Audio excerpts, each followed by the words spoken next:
was late in the afternoon when Mr. Utterson found his way to Dr. Jekyll's door, where he was at once admitted by Poole and carried down by the kitchen offices and across a yard which had once been a garden, to the building which was indifferently known as the laboratory or dissecting. The doctor had brought the house from the heirs of a celebrated surgeon, and his own taste, being rather chemical than anatomical, had changed the destination of the block at the bottom of the garden.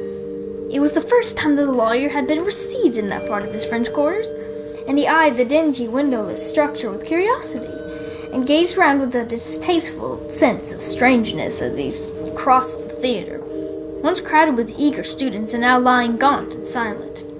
The tables laden with chemical apparatus, the floor strewn with crates and littered with packing straw, and the light falling dimly through the foggy cupola. At the further end, a flight of stairs mounted to a door covered with red baize, and through this Mr. Utterson was at last received into the doctor's cabinet.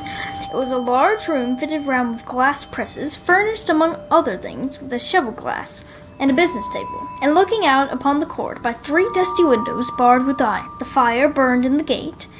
A lamp was set lighted on the chimney shelf, for even in the houses the fog began to lie thickly, and there, close up to the warmth, sat Dr. Jekyll, looking deathly sick. He did not rise to meet his visitor, but held out a cold hand and bade him welcome in a changed voice. "And now, you have heard the news." They were crying in the square. I heard them in the dining room. One word. Carew was my client, but so are you, and I want to know what I'm doing.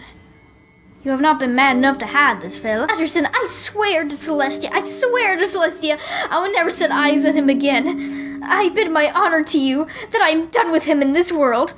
It is all at an end, and indeed he does not want my help.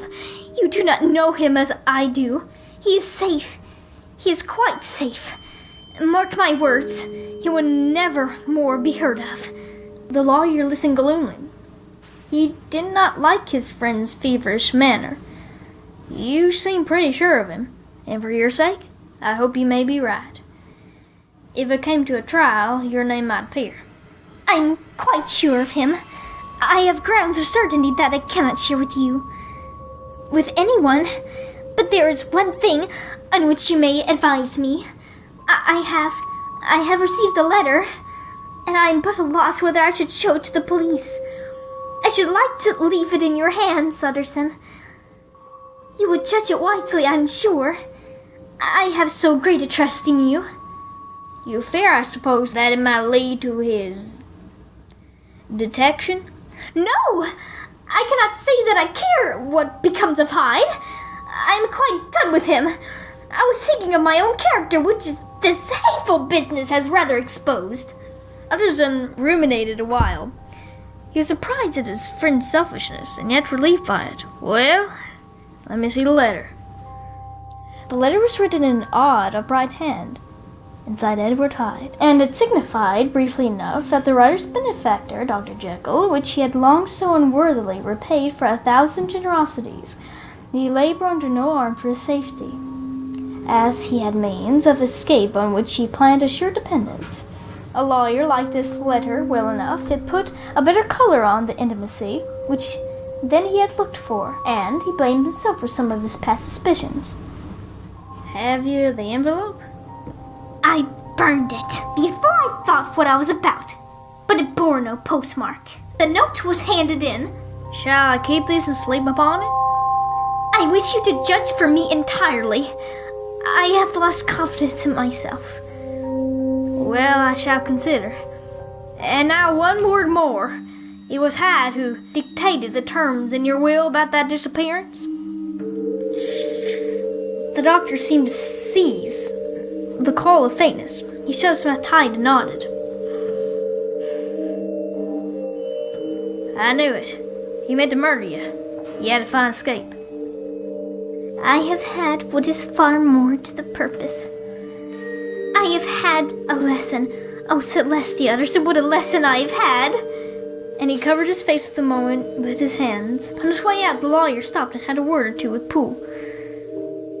By and by, There was a letter handed in today. What was the messenger like? But Poole was positive nothing had come except by post. And only circulars by that, he added. This news sent off the visitor with his fears renewed. Plainly the letter had come by the laboratory door. Possibly, indeed, it had been written in the cabinet. And if that were so, it must be differently judged, and handled with the more caution. The newsboys, as he went, were crying themselves hoarse along the footways. "Special edition! Shocking murder of an MP!" That was the name. That was the funeral oration of one friend and client. And he could not help a certain apprehension, lest the good name of another should be sucked down in the eddy of the scandal. It was, at least, a ticklish decision that he had to make, and self-reliant as he was by habit. He began to cherish a longing for advice. It was not to be had directly, but perhaps he thought it might be fished for. Presently after, he sat on one side of his own hearth, with Mr. Guest, his head clerk, upon the other, and midway between it was a nicely calculated distance from the fire, a bottle of our particularly old wine, that had long dwelt unsunned in the foundations of this house. The fog still slept on the wing above the drowned city, where the lamps glittered like carbuncles, and through the muddle and smother of these falling clouds, the procession of the town's life, still rolling in through the great arteries with a sound as of a mighty wind. But the room was gay with firelight.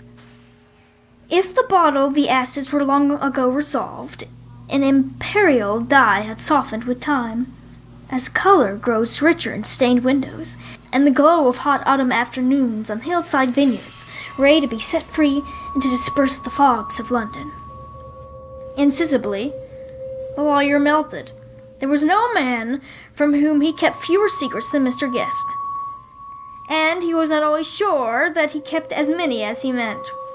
Guest had often been on business to doctors. He knew Poole. He could scarce have failed to hear of Mr. Hyde's familiarity about the house. He might have drawn conclusions, which not as well, then, that he should see a letter which put that mystery to right. Above all, since Guest, being a great student in critique of handwriting, would consider the step natural and obliging. The clerk, besides, was a man of counsel. He could scarce read so strange a document without dropping a remark, and by that remark Mr. Utterson might shape his future course. This is a sad business about Sir Danvers. Yes, indeed, sir. It has elicited a great deal of public feeling. The man, of course, was mad. I should like to hear your views on that. I have a document here in his handwriting. It is between ourselves, for I scarce know what to do about it. It is an ugly business at the best. But there it is, quite in your way, a murderer's autograph. Guest's eyes brightened, and he sat down at once and studied with passion. No, sir, not bad. But it is an odd hand. And by all accounts a very odd writer. Just then the servant entered with a note. Is that from Dr. Jekyll, sir? I thought I knew the writing. Anything private, Miss Utterson? Only an invitation to dinner. Why, do you want to see it? 1 moment, thank you, sir. And the clerk laid the 2 sheets of paper along, tastefully compared the contents. Thank you, sir. It's a very interesting autograph.